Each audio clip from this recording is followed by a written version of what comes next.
बोल सच्चा दरबार की।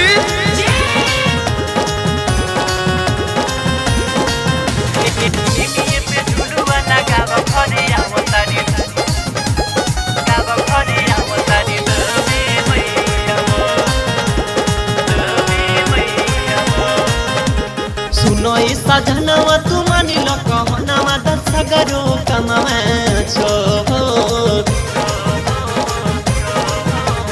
सुनो सजनवा तू मानी लो कहनवा दस गरो कमावा छो। निमिये पे झुलुआ लगाव घरे आवतारी देवी मैया मोर। निमिये पे झुलुआ लगाव घरे आवतारी देवी मैया मोर।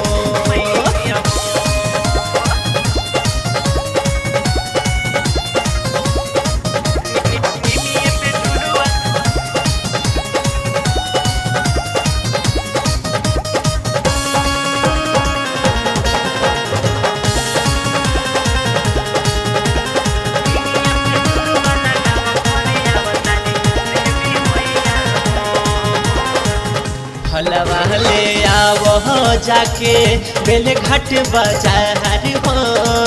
शंकरपुर खूरी से तू अढ़ौल के हार हो। फलवा ले आवो जाके बेले घाट बाजार हो।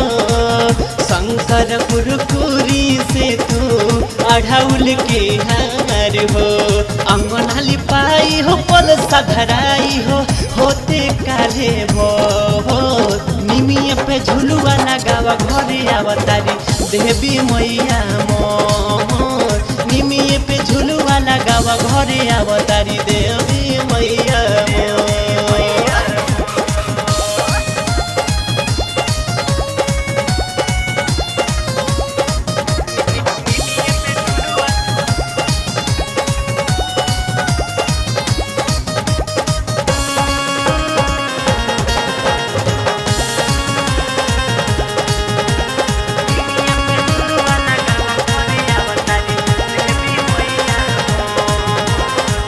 सिकरी गंजौरुआ से नरियल चुनरिया।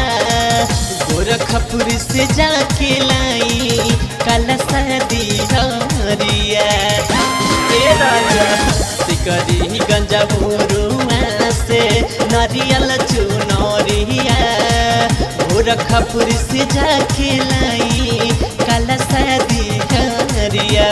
जया भीर गावतारे माई की भजनिया दोनों हथवा जो हो।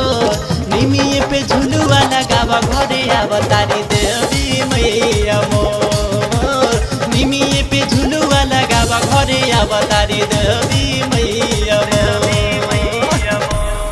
भोजपुरिया रिकॉर्डिंग स्टूडियो, मालहन पार रोड, कुंवरपुरा, गोरखपुर।